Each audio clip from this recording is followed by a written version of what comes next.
I really appreciate this and the wonderful work that you folks are doing, and just want to talk a little bit more about how the Reauthorized Missing Children Assistance Act is working and what more you might need from us. You know, we're often having discussions, arguments about funding and all the rest. I like to say we're in a very highly constrained fiscal environment here in Washington, D.C. I think we can probably all agree to that. But you know, is there more that you can do? And if there were more funding, is there more that you can do? Or are you pretty much at a point here where you recognize the reality that funding is in short supply and the chances of maybe getting more probably aren't so great at this point? What's your sense of that? Well, one of the things NCMEC does well is do more with less. Mm-hmm. For instance, in the area of designing educational curriculums, we have our own in-house studio. We create the content that we use. We don't have to use third-party vendors that can be very expensive. We leverage our partnerships with a number of companies. They serve as the distribution platforms. Again, we're cutting into those costs.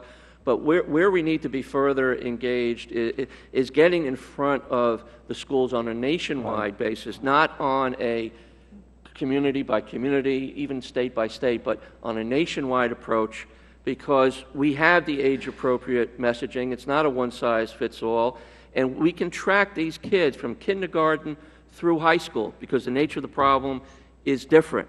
But we have, because we're the clearinghouse, we know the trends and patterns, we have the ability to design the preventive messages, we have the ability to create the format, whether they be games or lesson plans. So we need, you know, I think this committee is uniquely positioned to help us partner with the educational community to push these message out.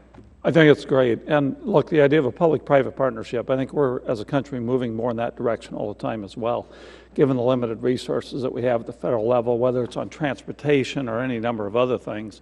This is an area that, you know, clearly that seems to be working well. I'd be interested in finding out from you if you could provide us some information in writing at some point, sort of how it is that you judge how you're doing your job, what the metrics are, that kind of thing. You know, I could get that from you. If I get that from you in writing, I think we'd all probably appreciate that. I have no doubt you're doing a great job. You're doing your job and doing it about as effectively as you possibly can. Can you elaborate a little bit more on the educational aspect of this? You've already mentioned a number of things that you're doing with schools. There may be more things that you'd like to do with schools, with public schools, and private schools for that matter as well. Can you elaborate on that a little bit?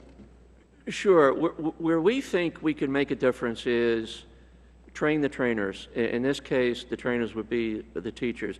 We know that they are in position to be an early alert system.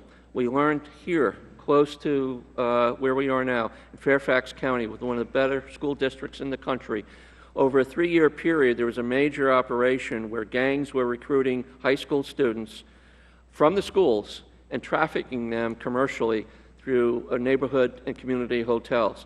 These children were going home at night.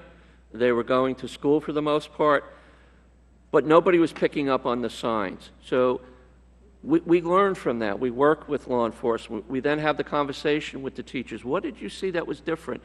Performance, dropping off, coming in late, maybe bruises. It could have been very well dressed, flashy jewelry, a whole range of symptoms that if the teachers were made aware of what to look for, they then could intervene at an early stage and pass that information on. I know in some places in Iowa, for example, my wife taught second grade for a long time. Yeah. Teachers are mandatory reporters too, and that's, you know, that's something that is really important because teachers are in a situation, as you just said, where they're, you know, right there on the front lines.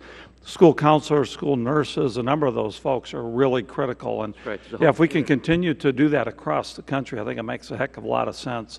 Thank you so much. My time's almost up. I'm going to yield the rest of my time. Thank you, Mr. Chair. Thank you. I thank the gentleman. Gentleman yields back.